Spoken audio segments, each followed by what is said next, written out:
और study with ज्ञान प्रकाश में आप सभी का हार्दिक स्वागत है। तो फ्रेंड्स, आज है 12 जुलाई। चलिए शुरू करते हैं आज के दैनिक रोजगार समाचार।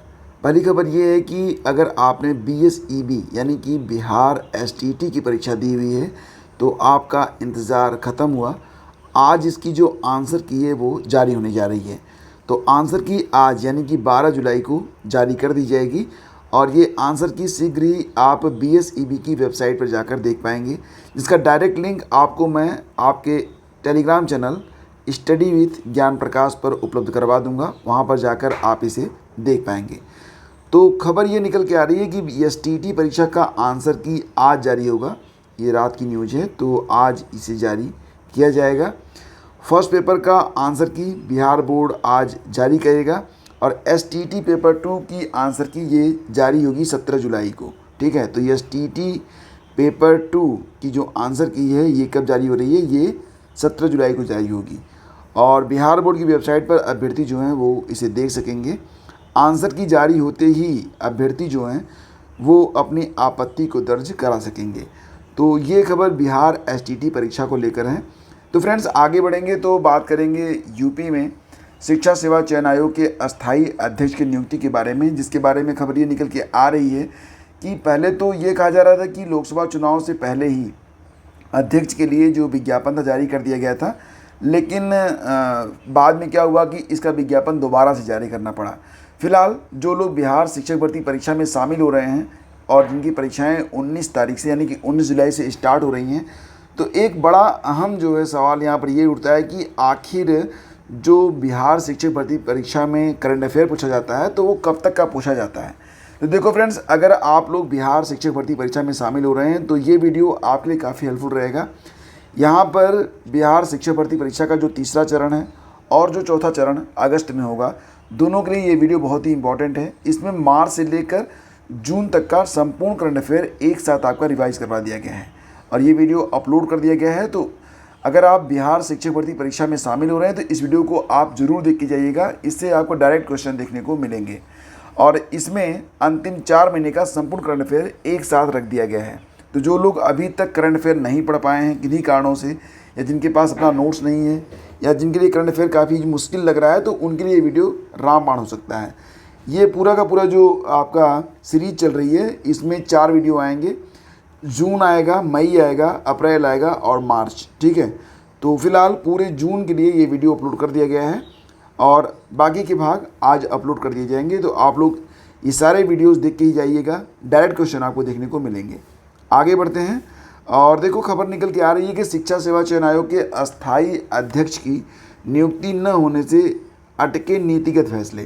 जैसा कि आप लोग जान रहे हैं कि शिक्षा सेवा चयन आयोग कुछ नई भर्तियाँ, कुछ पुरानी भर्तियाँ। जो पुरानी भर्तियां हैं उसके बारे में पेपर में तो आ गया था कि असिस्टेंट प्रोफेसर के लिए पहले ये वैकेंसी मतलब जो एग्ज़ाम है वो करवाया जाएगा, उसके बाद TGT-BT की परीक्षा करवाई जाएगी।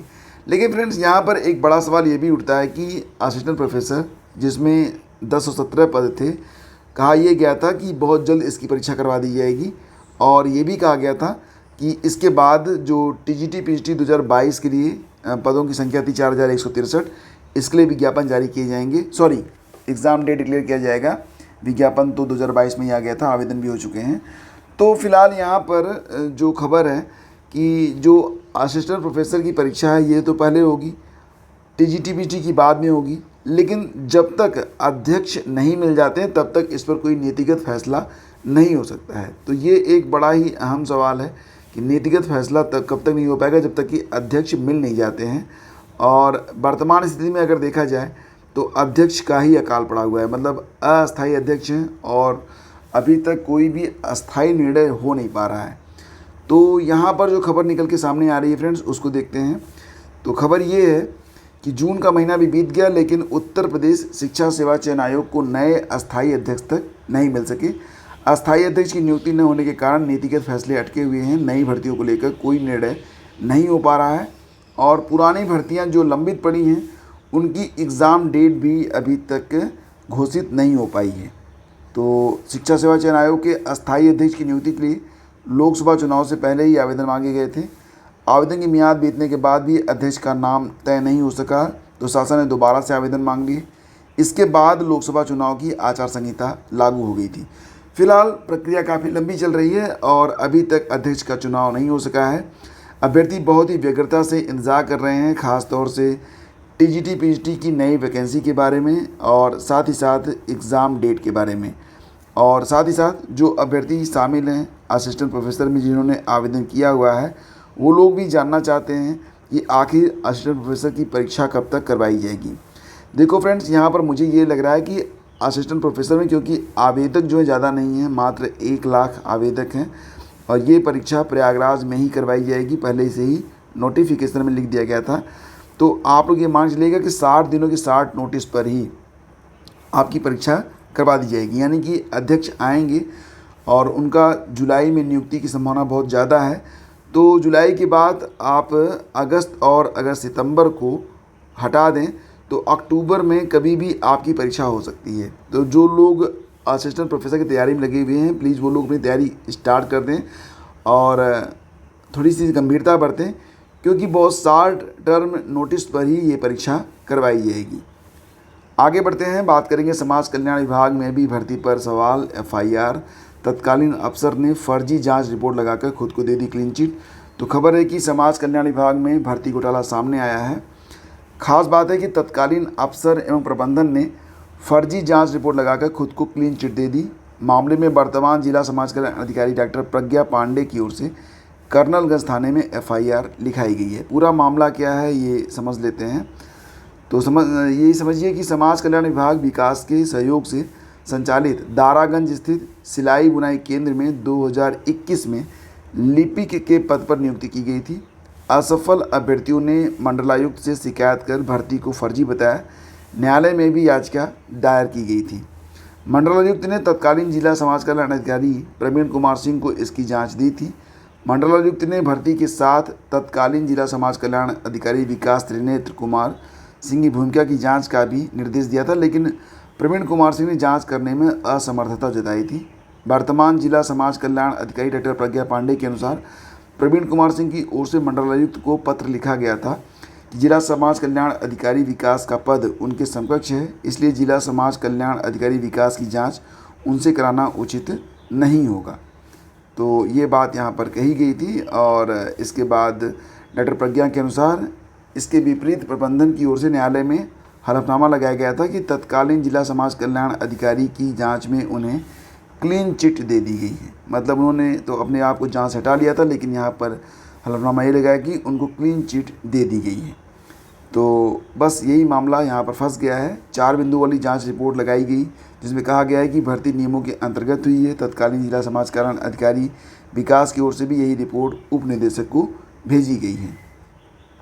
तो अभ्यर्थियों ने इसकी शिकायत फिर मंडलायुक्त से की। इस पर अपर आयुक्त पुष्पराज सिंह ने वर्तमान उप निदेशक समाज कल्याण सुधीर और जिला समाज कल्याण अधिकारी डॉक्टर प्रज्ञा सिंह से पूरे मामले की जांच कर कार्रवाई के लिए कहा है।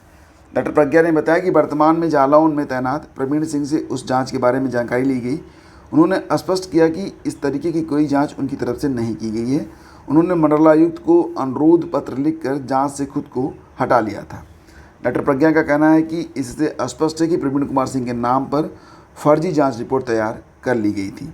तो नीट यूजी पेपर लीक के सरगना को सीबीआई ने बिहार से पकड़ा है। पटना की विशेष अदालत ने राकेश रंजन को 10 दिन के सीबीआई के रिमांड पर सौंप दिया है। तो आईपी एड्रेस से ये सारे जो खुरापाती हैं पकड़े जा रहे हैं। रॉकी बिहार में नीट यूजी पेपर लीक के मुख्य सरगना संजीव मुखिया का रिश्तेदार बताया जाता है।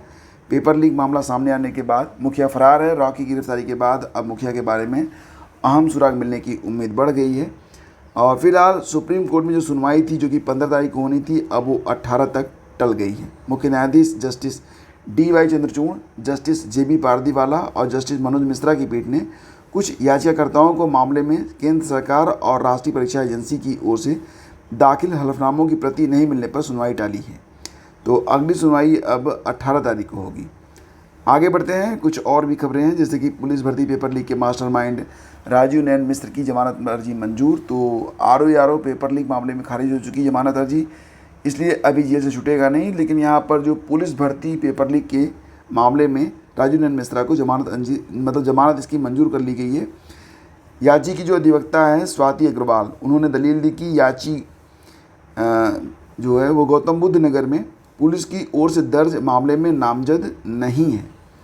अभियुक्तों के बयानों में उसका नाम प्रकाश में आया है। मामले में अभियुक्त की जमानत मंजूर हो चुकी है, लिहाजा हाई कोर्ट की एकल पीठ में राजू नयन की जमानत याचिका स्वीकार कर ली। लेकिन फिलहाल ROAR वाला जो मामला है, ROAR मामले में राजू नयन की जमानत याचिका इलाहाबाद जिला अदालत से खारिज हो चुकी है। इसलिए पुलिस भर्ती मामले में यह भले जमानत पा चुका हो लेकिन जेल से नहीं छूटेगा। ठीक है, तो फ्रेंड्स ये थी आज की न्यूज़ अपडेट। और देखो, करंट अफेयर का वेटेज लगातार हर परीक्षा में बढ़ता जा रहा है। करंट अफेयर आप लोग चाहे इस चैनल से पढ़िए चाहे आप कहीं से पढ़िए, लेकिन पढ़िए। मैं बार बार कहता हूँ करंट अफेयर को आप लोग बिल्कुल भी इग्नोर मत करिए। करंट अफेयर के लिए प्रतिदिन 10 से 12 प्रश्नों की एक क्विज इस चैनल पर अपलोड की जाती है। ये क्विज ही अगर आप लगाएंगे तब भी आपके लिए, अगर आप प्रतिदिन 10 प्रश्नों की क्विज अटेंड करते हैं तो महीने में कुल मिला के 300 प्रश्न और साल में कुल 3600 प्रश्नों की ये क्विज आप लगा पाएंगे। तो 3600 प्रश्न बहुत होते हैं और एग्ज़ाम के लिए पर्याप्त होते हैं। तो करंट अफेयर आप लोग ज़रूर लगाया करिए। खास तौर से जो लोग बिहार शिक्षक भर्ती परीक्षा में शामिल हो रहे हैं उनके लिए तो बस यही कहना चाहूँगा कि जितने भी बिहार के शिक्षक भर्ती परीक्षा में शामिल होने वाले अभ्यर्थी हैं वो लोग ये वीडियो ज़रूर वॉच कर लेना, क्योंकि इससे आपको डायरेक्ट क्वेश्चन एग्ज़ाम में देखने को मिलेंगे।